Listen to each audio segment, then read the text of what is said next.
నమస్కారం. Big TV ప్రేక్షకులందరికీ కూడా శుభస్వాగతం. చాలామంది మా ఛానల్ని అందరూ కూడా అనేక రకాలైనటువంటి ప్రశ్నలు సంధిస్తూ ప్రస్తుతం అనేక చోట్ల వరదలు వస్తున్నాయి. ఈ వరదలు రావటానికి గల కారణం ఏమిటి? ఈ వరదల వలన బ్రహ్మంగారు చెప్పినటువంటి కాలజ్ఞానంలో కానీ భవిష్యత్ పురాణంలో వేదవ్యాసుల వారు చెప్పినటువంటి విషయాలు కానీ నిజం కాబోతున్నాయా?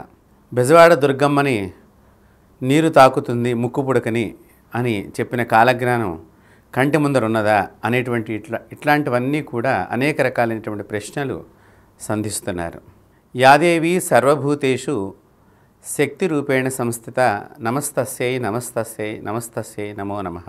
ఇప్పుడు మనం చూస్తున్న వరదలన్నీ కూడా చాలా అంటే రాని ప్రదేశంలో కూడా వరద వస్తుంది అనేటువంటిది ఇప్పుడు అందరూ కూడా అందరి నోళ్ళల్లో నాటుతున్న విషయం ఇది. చాలామంది మాకేం కాదు, మాకేం జరగదు, మేము ఎత్తులో ఉన్నాము ఇలా భావన చేస్తున్నారు. ఇలా భావన చేస్తున్నటువంటి వారందరికీ కూడా ప్రకృతి ఈ రోజున సమాధానం ఇస్తోంది. పంచమీ పంచభూతేసి పంచసఖ్యోపచారిణి అమ్మవారి నామాల్లో చెప్పబడి ఉన్నది. పంచభూతాలని మనిషి ఎప్పుడైతే ఒక భక్తి భావనగా, గౌరవ భావనగా, పూజా భావనగా, ప్రేమ భావనతో గౌరవిస్తాడో అదే ప్రకృతి ఆ మనిషిని రక్షిస్తూ ఉంటుంది. పూర్వకాలంలో ప్రకృతిని ఆరాధించేసేవారు, ప్రకృతిని పూజించేవారు, ప్రకృతిని గౌరవించేవారు. ప్రకృతికి ఎప్పుడూ కూడా చెడు చేయకుండా ప్రకృతిని ఆదేశాన్ని బట్టి జీవన విధానం సాగుతూ ఉండేది. ఈ రోజుల్లో ఆ విధానం కొంత గాడి తప్పింది అని మనం తెలుసుకోవలసినటువంటి చాలా ముఖ్యమైన విషయం. కొంతనే కాదు, బాగానే గాడి తప్పింది. ప్రకృతిని అగౌరవపరచటం, ఈ ప్రకృతిని మనం ఎలా అగౌరవపరుస్తున్నాము అని ఆలోచన చేసినట్లయితే ఎక్కడ పడితే అక్కడ అనేక రకమైనటువంటి దేవతా వృక్షాలని నాశనం చేస్తున్నారు మనుషులు. దీనిలో ఎవరికి వాళ్ళు మేమేమీ చేయటం లేదు అనుకున్నా కూడా దాన్ని ఖండించకపోవటం కూడా దోషంతో సమానమే అనేది మనం అందరం కూడా బాగా గుర్తుంచుకోవాల్సిన విషయం. దేవతా వృక్షాలు ఎప్పుడూ కూడా అనేక రకాలైనటువంటి శక్తిని కలిగి ఉంటాయి. ఆ దేవతా వృక్షాలని పోషించాల్సింది బదులు దాన్ని తీసివేయటము, అడవుల్ని ధ్వంసం చేయటము, కొండల్ని పిండిలాగా చేసేయటము, తద్వారా అక్కడ ఉండేటువంటి జంతువులకి కానివ్వండి, జీవులకి కానివ్వండి అనేక రకాలైనటువంటి నష్టాలను కలిగించటము, తద్వారా ఆ ప్రకోపము ఎప్పుడూ కూడా దానిని నశింపచేసిన వాళ్ళ మీద కనిపిస్తుంది అనేటువంటిది మనకి స్పష్టంగా తెలుస్తున్నటువంటి సమాచారం. బ్రహ్మంగారు కాలజ్ఞానంలో బెజవాడ అమ్మవారి ముక్కుపుడకని నీరు తాకుతుంది, తద్వారా ఈ సృష్టి మొత్తం కూడా అప్పుడు పూర్తిగా నీటిమయమవుతుంది అంటే నిజంగా చెప్పాలి అంటే అది రావటానికి ఇంకా చాలా రోజులు ఉన్నది సమయము. కానీ అలాంటి పరిస్థితులే ఇంకా ముందరగా మనం తెచ్చుకుంటున్నామా అనేటట్టుగా కనిపిస్తున్నాయి జరుగుతున్న పరిణామాలను చూచినట్లయితే. ఈ విలయం అందున ఇది క్రోధీనామ సంవత్సరం. ఈ క్రోధీనామ సంవత్సరంలో అనేక రకాలైనటువంటి విలయాలు జరుగుతాయి అని పంచాంగాల్లో అనేక మంది గొప్ప సిద్ధాంతులందరూ కూడా ఉదహరించారు. మంగళవారం రావటం సంవత్సరం ఉగాది పండుగ చాలా ప్రమాదాలను సూచిస్తుంది. తర్వాత ఈ వర్షము నష్టాన్ని కలిగిస్తోంది లాభాన్ని కంటే కూడా. ఈ వరదలన్నీ కూడా చూడండి పంటలన్నింటినీ కూడా నాశనం అయిపోతున్నాయి. తర్వాత సముద్రంలోకి ఎక్కువగా నీరు వెళ్ళిపోయి మనిషికి ఉపయోగం కంటే కూడా నిరుపయోగంగా మారుతున్నది కురిసినటువంటి వర్షపు నీరంతా కూడా. దీనికి తను వేసుకున్నటువంటి శిక్షగా మనిషి మనం చెప్పుకోవాలి. ఎప్పుడూ కూడా సనాతన హిందూ ధర్మం ప్రకృతిని పూజించడం నేర్పింది. ఈ సనాతన ధర్మం చెప్పేటువంటి వాళ్ళందరినీ కూడా ఇప్పుడు విమర్శించడం ఎక్కువైపోయినది. అది చాలా తప్పు. సద్విమర్శ అనేటువంటిది ఎప్పుడూ కూడా మంచికి పరోపకారానికి ఉపయోగపడేటువంటి విషయాన్ని గోచరిస్తుంది. కానీ నిరంతరము కూడా చెడుగా విమర్శన చేయటం ఇది ఒక ట్రాష్, దీన్ని నమ్మక్కర్లేదు, దీని సైన్స్లో ఏమైనా చెప్పారా? సైన్స్ ఎప్పుడూ కూడా అన్ని విషయాలు చెప్పలేదు ఎప్పటికైనా కూడా. కానీ శాస్త్రం చెప్పగలుగుతుంది అన్ని విషయాల్ని కూడా, దానికి పరిహారాన్ని కూడా. ఒక వ్యాధి వచ్చిందంటే పెద్ద పెద్ద వ్యాధులు, దానికి మందులే లేవు, ఇంకా దాని మీద రీసెర్చ్ జరుగుతున్నాయి. మరి సైన్స్లో ఏం గొప్పగా చెప్పబడి ఉన్నది అని అడిగేవాళ్ళు ఉన్నారు. అలాగే ఎన్ని పూజలు చేసినా మాకు కష్టాలు తొలగట్లేదు అని అడిగేవాళ్ళు ఉన్నారు. పూజలు అనేటువంటివన్నీ కూడా గొప్ప రహస్యాన్ని దాగి ఉన్న విషయాలన్నింటినీ కూడా దానిలో తెలియచేసేటువంటివి. మనం చేసే కర్మ వలనే మనకి పాపము, దోషము, ప్రమాదము పొంచి ఉంటుంది అనే విషయాన్ని అందరూ గమనించుకోవాలి. పూజించడం వలన ప్రకృతి మనల్ని కాపాడుతుంది అని శాస్త్రాలు ఘోషిస్తున్నాయి. ఎలా అంటే ప్రమాదాన్ని ముందరగా తెలుసుకునేటువంటి వాడు, సద్విమర్శలు చేసేటువంటి వాళ్ళు, ప్రకృతిని గౌరవించేటువంటి వాళ్ళందరూ కూడా ఆ ప్రకృతికి అండగా నిలబడతారు.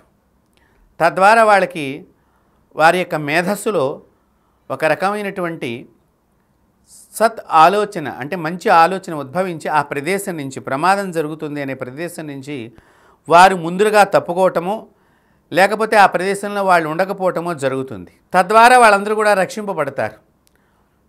గతంలో సునామీలు వచ్చినప్పుడు ఎలకలన్నీ పారిపోయినాయి. కొండ కింద ఉన్న ఎలకలన్నీ కొండ మీదకి జంతువులతో సహా అన్నీ పారిపోయినాయి. అంటే భూమి లోపల ప్రకంపనాలు జరుగుతున్నప్పుడు మనిషి కంటే కూడా ఒక చిన్న జంతువుకి విషయాలన్నీ కూడా గోచరమవుతున్నాయి. కాబట్టి ప్రతి జంతువు కూడా విజ్ఞానాన్ని బోధిస్తుంది. అందుని ఎప్పుడూ కూడా ఏ జంతువుని సంహరించవద్దు.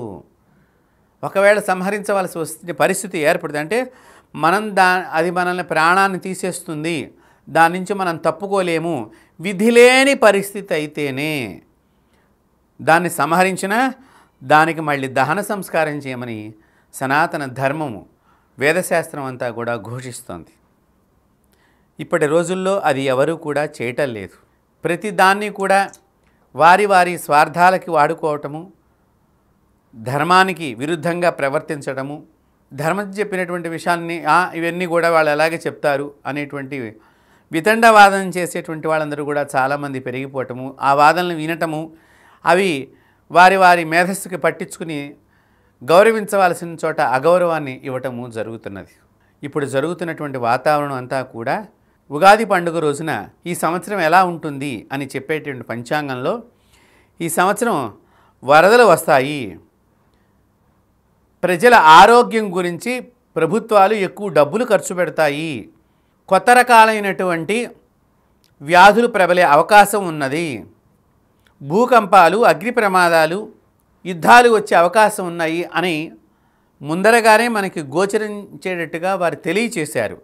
ఆ శాస్త్రాన్ని గౌరవించకపోవటము, ఆ శాస్త్రాన్ని మనం పోషించకపోవటం వలన ఈ రోజున మనకు అనేక విషయాల్ని మనం మరుగున పడివేసుకుని, అయ్యో ముందరగా తెలిస్తే మేము తప్పుకునేవాళ్ళం కదా, ముందరగా తెలిస్తే జాగ్రత్త పడేవాళ్ళం కదా, జాగ్రత్తగా చెప్పేటువంటి వాళ్ళని గౌరవించకపోవటం అనేది దీనిలో మనం గమనించవలసినటువంటి ముఖ్యమైనటువంటి విషయం.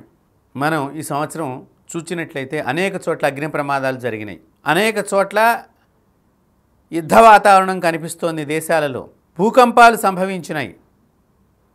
అంతేకాకుండా ఈ మధ్య ప్రపంచ ఆరోగ్య సంస్థ వారు కూడా ఒక రకమైనటువంటి వ్యాధి గురించి అన్ని దేశాలని వారు జాగ్రత్త పరిచారు. ఈ వ్యాధి వచ్చే అవకాశం ఉన్నది, వ్యాప్తమవుతున్నది, అందరూ కూడా దయచేసి మళ్ళీ జాగ్రత్తలు తీసుకోవాలి అని.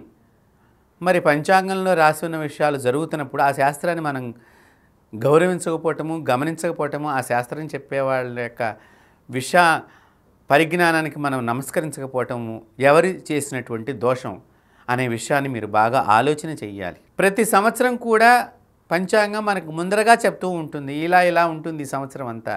బంగారం రేటు పెరుగుతుంది అని చెప్పారు ఈ సంవత్సరం పంచాంగంలో, అలాగే పెరుగుతోంది రేటు.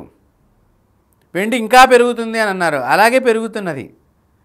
ఒక ఏప్రిల్ నెలలో చెప్తే అక్కడి నుంచి పెరుగుతూనే కనిపిస్తున్నాయి అన్ని వాతావరణాలు కూడా. కాబట్టి మనం గమనించుకోవాల్సింది ఏమిటి, మనకి చెప్పేవాళ్ళు ఉన్నారు, మనల్ని జాగ్రత్త పరిచేవాళ్ళు ఉన్నారు.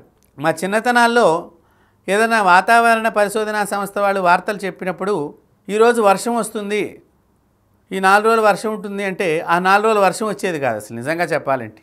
తర్వాత ఎప్పుడో వర్షాలు వచ్చేవి. దాని గురించి కొన్ని చలనచిత్రాల్లో కూడా ఒక కామెడీ సీన్స్గా పెట్టడం జరిగింది వాతావరణ పరిశోధన సంస్థ గురించి. సరిగ్గా దాని యందు అవగాహన చేసుకుని వారు సరిగ్గా చెప్పకపోవటం అనేది జరుగుతున్నది.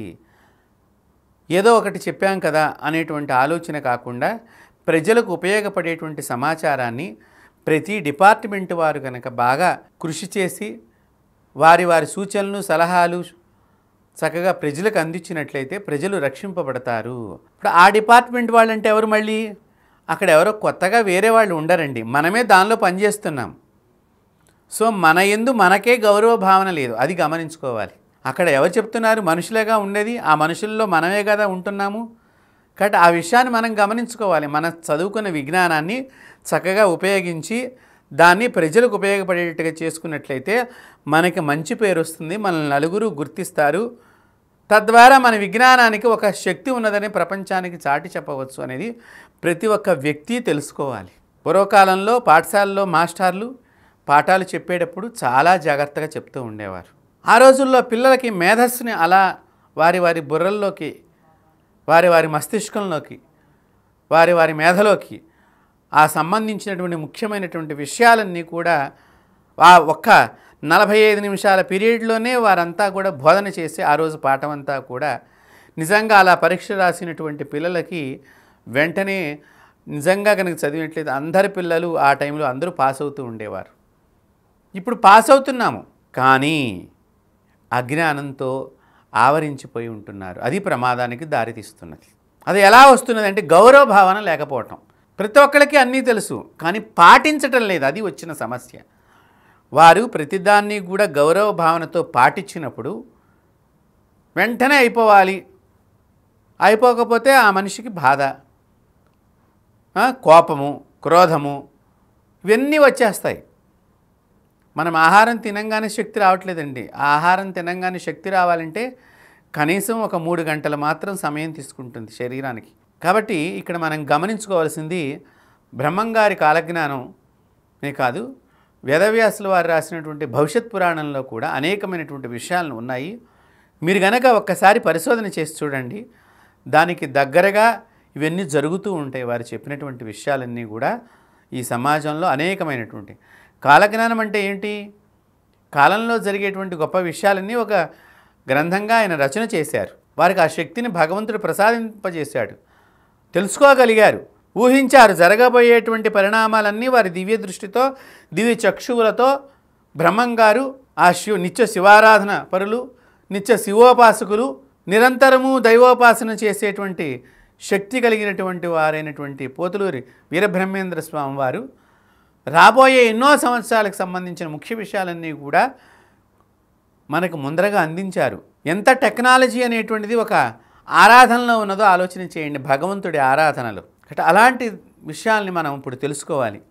నిన్న బెజవాడ దుర్గమ్మ కొండ మీద ప్రజలకు అందించే సమాచార కేంద్రం మీదనే కొండరాళ్ళు పడిపోయి పెద్ద వర్షపు ధారలు పడ్డాయి అంటే చూడండి, అమ్మవారి ముక్కుబడికి ఎలా అంటుకుంటుంది, నిజంగా అంటుకుంటుందా?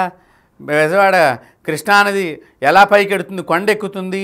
4 వైపులన వర్షపు ధారలు ధారాళంగా పడి నిండినప్పుడు కొండ గుట్టలన్నీ, ఇళ్ళు 2-3 అంతస్తుల ఫ్లోర్లు ఇళ్ళు కూడా మునిగిపోతున్నాయి కదా ఈ రోజుల్లో. వారు చెప్పింది జరగటానికి ఇంకా చాలా సమయం ఉన్నది, అమ్మవారి ముక్కుపుడకను తాకటానికి. దానికి కూడా ఒక రీజన్ చెప్పారు. అమ్మవారి ముక్కుపుడకను అంటుకుంటానికి నీరు ఎలా వస్తుంది అంటే ధారాళంగా 4 వైపుల నుంచి వర్షం బాగా కొట్టినప్పుడు. ఇప్పుడు మనం చేస్తున్నటువంటి తప్పులు ఇంకా మునుముందు చేసేవాళ్ళు ఎక్కువ మంది అవుతారటండి. అప్పుడు నీరు వెళ్ళలేక ఒకచోటనే జమ అయిపోయి అది ఎత్తుగా పెరిగిపోతూ ఇప్పుడు చాలా అంతస్తుల భవంతులు కడుతున్నారు. మీరు బాగా గమనించారు, 40-60 అంతస్తుల భవనాలు కడుతున్నారు. ఇలాంటివి బాగా పెరిగినప్పుడు నీరు వెళ్ళలేక నీరు పలం బెరుగు నిజము దేవుడెరుగు అలా చుట్టూ వచ్చేస్తూ ఉంటాయి. కాలువలన్నీ మనం చిన్న చిన్నగా చేసేసాం. పెద్దగా ఉండే కాలువ ఈరోజు ఇంత కాలువ అయిపోయింది. కాలువ చిన్నగా అవడానికి మళ్ళీ మనమే తెలివిగా మట్టి పోస్తూ ఉంటాం, చెత్త తీసుకెళ్ళి ఆ కాలువ పక్కమట. మళ్ళీ అయ్యో పెద్ద కాలువ అయింది, చిన్న కాలువ ఉండేది, ఎవరు పుడిగి తీయటం లేదు అని మనం ప్రభుత్వాన్ని నిందిస్తూ ఉంటాం. అక్కడే ఉంటాం మనం, అక్కడనే మనం చేస్తాము. నిందించేది మాత్రం ప్రభుత్వాన్ని నిందిస్తూ ఉంటాం. వారు ఏ ఊర్లో ఏ కాలవని ఎవరు ధ్వంసం చేస్తున్నారు అనేది ప్రతినిత్యము చూడరు కదా. చూడవలసిన బాధ్యత ఎవరిది? అక్కడ ఉండేటువంటి జనులందరిది కూడా. దాని నుంచి పంట కాలవైతే పంటలకు లాభము, మురుగు కాలవైతే కనుక ఇళ్లలో ఉన్నదంతా బయటికి వెళ్ళిపోవటానికి ఉపయోగపడుతుంది, మంచినీరు కాలవైతే మంచినీరు అందరికీ కూడా సరఫరా అవటానికి ఉపయోగపడుతుంది. అలాంటివన్నిటినీ కూడా కొద్ది కొద్దిగా మనలోని వ్యక్తులు ఎవరైనా కావచ్చు, వారు దాన్ని చిన్నది చేయటం మూలకంగా నీరు వెళ్ళలేక ఆ మట్టి పోసేసరికి ఇక్కడ ల్యాండ్ వచ్చేసింది అని చెప్పేసి అక్కడ ఒక ఇల్లు నిర్మాణం చేస్తే ఆ నీరు వెళ్ళే ప్రవాహం దారికి నీరు వెళ్ళలేక అడ్డుకునేసరికి అక్కడనే పెరిగిపోతూ ఉంటుంది నీటి యొక్క హైటు. ఇవాళ రోజున అన్ని చోట్ల గండులు పడుతున్నాయి, ఊళ్ళు మునిగిపోతున్నాయి. ఎలా జరుగుతోంది? ఒక్కసారే బంధించిన నీరు ఒక చిన్న ప్రమాదమైన పని ఎవడైనా కనుక చేర్చినట్లయితే ఆ స్థలాల దగ్గర మొత్తం ఒక్కసారే అన్ని లక్షల క్యూసెక్కుల నీరంతా కూడా ఊరి మీద పడింది అనుకోండి. మీరు ఆలోచన చేయండి. ప్రతిదీ జరుగుతుంది. కరోనా వైరస్ వస్తుందని అనుకున్నారు ఎవరన్నా? వచ్చింది. పంచాంగాల్లో రాశారు, కాలజ్ఞానంలో రాశారు, భవిష్యత్ పురాణంలో వేదవ్యాసులు వారు రాశారు. మున్ముందు కలియుగంలో ప్రజలు అనేక రకాలైనటువంటి వ్యాధులకి పిట్టల్లాగా రాలిపోతారు. ప్రకృతి నేర్పుతుంది. మొట్టమొదట ఇందాకే చెప్పాను నేను, ప్రకృతిని ఆరాధన చెయ్యండి. మీరు కరోనా వైరస్ వచ్చే ముందర గమనించినట్లయితే వేప చెట్లన్నీ ఎండిపోయినాయి. అది రెండో వేవ్ వచ్చినప్పుడు ఇంకా బాగా ఎండిపోయినాయి. మూడో వేవ్ వచ్చినప్పుడు ఇంకా బాగా ఇది జరిగింది.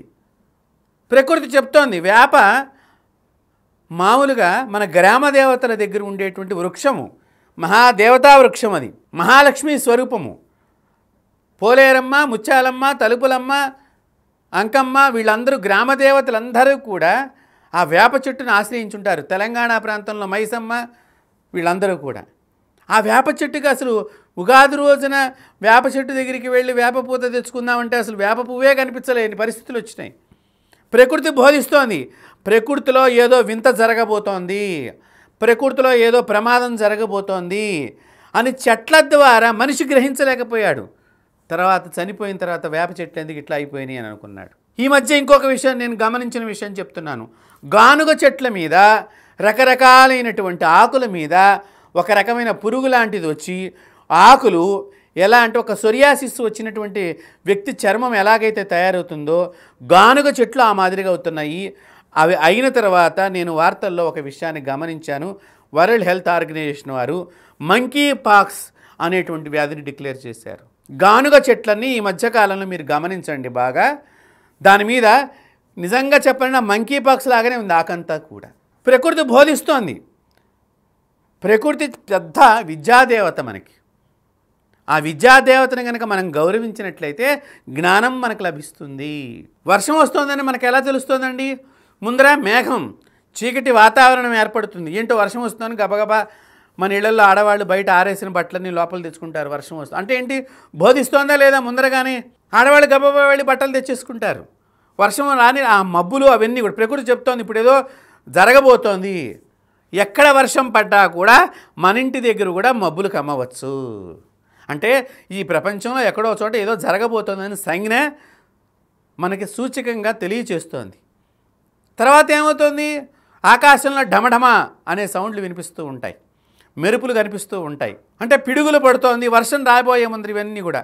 కాబట్టి ఒక వర్షానికి సూచనలు ఈ 4 రకాలైనటువంటి పాయింట్స్గా మనం చూచినట్లయితే అప్పుడు మనం జాగ్రత్త తీసుకున్నట్లయితే మనము ఎంత జాగ్రత్తగా ఉంటామో ఆలోచన చెయ్యండి. మనిషి చేస్తున్నటువంటి తప్పుకి ఒక మనిషి కాదు, అందరం చేస్తున్నాం తప్పులు. దానిలోనే అందరం కూడా మునిగిపోతున్నాము. ఓ మనిషి మేలుకో. వేదాలన్నీ కూడా ఘోషిస్తున్నాయి, కాలజ్ఞానం ఘోషిస్తోంది. ప్రపంచం అంతా కూడా ప్రేమికులు, విశ్వాన్ని ప్రేమించే ప్రేమికులు, ప్రకృతిని ప్రేమించే ప్రేమికులు, శాస్త్రాన్ని గౌరవించే వాదులు అందరూ కూడా ఈ విశ్వం ప్రమాద స్థాయిలోకి వెడుతోంది. ఉద్గారాల ద్వారా వదిలేటువంటి కార్బన్ డైఆక్సైడ్, ప్రతినిత్యము ఏసీ లేకుండా మనం ఉండలేకపోతున్నాము. కారులో ఏసీ, ఇంట్లో ఏసీ, ఆఫీసులో ఏసీ. ఇక కొద్ది రోజులు పోతే ఒక బైక్ కూడా ఏసీ వచ్చేటటువంటి టెక్నాలజీని మనిషి కనిపెట్టాడు అని అంటున్నారు. ఒక బైక్ మీద వెళ్ళే వ్యక్తి కూడా ఏసీ ఇవ్వవచ్చు కనిపెడుతున్నారు. దానివల్ల ఎంత ప్రమాదం జరుగుతోంది. మన తాతలు ఎంతో హాయిగా ఎంతో చక్కగా ఆరోగ్యంగా చెమట వచ్చినా కూడా మంచి బలంగా వాళ్ళు హ్యాపీగా సంతోషంగా 100 ఏళ్ళు జీవనం సాగిస్తే మనం అన్నీ కనిపెట్టుకుని అన్ని విషయాలు తెలుసుకుని 40 ఏళ్ళకి అర్ధాయుషుగా మనం ముగిస్తున్నాం మన జీవనాన్ని. దయచేసి గమనించండి. బిగ్ టీవీ ప్రేక్షకులందరికీ కూడా నేను ఇదే మీ అందరికీ విజ్ఞాపన చేస్తున్నాను. మా బిగ్ టీవీ యాజమాన్యం కూడా ఒకటే, ప్రకృతిని ప్రేమించండి, అది మిమ్మల్ని రక్షిస్తుంది. ప్రకృతిని గౌరవించండి, అది మిమ్మల్ని కాపాడుతుంది. దీనిలో మేము ఎవరిని కూడా విమర్శన చేయటం లేదు. ఎవరికి వారు మనస్తృప్తిగా మనస్ఫూర్తిగా మీరు గుండె మీద చెయ్యి వేసుకుని చెప్పండి, మనం ఈ ప్రకృతిని ప్రేమిస్తున్నామా, గౌరవిస్తున్నామా. అలాంటిది ఏదన్నా మన చేతుల మీదుగా జరుగుతుంటే కనుక ఈ రోజు నుంచైనా కూడా దాన్ని ఆప్ చేయాలి. ఇక్కడి నుంచైనా మనం ప్రకృతిని కాపాడుకుందాం. ఈ రోజున విజయవాడలో కానివ్వండి, ఇటు ఖమ్మం ప్రాంతాలలో కానివ్వండి, అనేకమైనటువంటి వరద బీభత్సాన్ని చూసినట్లయితే పాపం 2 రోజుల నుంచి వారందరూ కూడా అలాగ మేడల మీద చెట్ల మీద నిలబడిపోయి ఉన్నారు. అంటే ఎంత టెక్నాలజీ పెరిగినా కూడా ఆ మనిషి పరిస్థితి ఎట్లా ఉన్నదో చూడండి. మనిషిని మించిన టెక్నాలజీ ఎక్కడా లేదు. దయచేసి బాగా గుర్తుపెట్టుకోండి. టెక్నాలజీ గొప్పది కాదు, టెక్నాలజీని తయారు చేసిన మనిషి యొక్క మస్తిష్కం చాలా గొప్పది. మనిషి చాలా గొప్పవాడు. ఆ గొప్పతనాన్ని మీలో ఉన్నది. ఒక్కొక్క మనిషిలో ఒక్కొక్క గొప్ప శక్తి ఉంటుంది. ఆ గొప్ప శక్తిని ఈ విశ్వాన్ని కాపాడటానికి గనక మనం ఉపయోగించినట్లయితే సర్వులము కూడా రక్షింపబడతాము. అందుకనే మన సనాతన ధర్మంలో ఒక కొటేషన్ ఉన్నది, సర్వే జనా సుఖినో భవంతు, అందరూ సుఖంగా ఉండాలి. లోకాన్ సమస్తాన్ సుఖినో భవంతు, లోకమంతా సుఖంగా ఉండాలి. మా బిగ్ టీవీ ద్వారా అందరికీ ఒకటే, ప్రతి వృక్షాన్ని ప్రేమించండి, పూజించండి. చెట్లు మనతో మాట్లాడతాయి అనేటువంటి విషయాన్ని మీరే చెప్తారు. ఈ రోజున జరిగేటువంటి ఈ ప్రకృతిలో వికృతి పరిణామాలన్నీ కూడా మన కాలజ్ఞానంలో చెప్పబడి ఉన్నాయి. ప్రతి సంవత్సరం చెప్పబడేటువంటి పంచాంగంలో కూడా ఈ ముఖ్యమైన విషయాలన్నీ కూడా మనకు రాయటం అనేది జరుగుతోంది. కాబట్టి ఏదైతే వరద బాధితులుగా ఉన్నారో వారందరూ కూడా రక్షింపబడాలి, మళ్ళీ వారి జీవన విధానం మంచిగా సాగాలి అని చెప్పి మేము సదా కోరుకుంటూ మా బిగ్ టీవీ తరఫున మా తరఫున వారందరికీ కూడా ఎటువంటి అనారోగ్యాలు గురికాకుండా ఉండాలని చెప్పి కోరుకుంటూ వారందరూ కూడా మళ్ళీ తిరిగి వారి వారి సుఖవంతమైన జీవనాన్ని సాగించాలని చెప్పి కోరుకుంటూ ప్రకృతి స్వరూపిణైనటువంటి మహాలక్ష్మి మాతకు అనేక నమస్కారాలతో తెలియచేసుకుంటూ మీ అందరూ కూడా రక్షింపబడాలని చెప్పి కోరుకుంటూ స్వస్తి. For more videos like this, subscribe Big TV channel.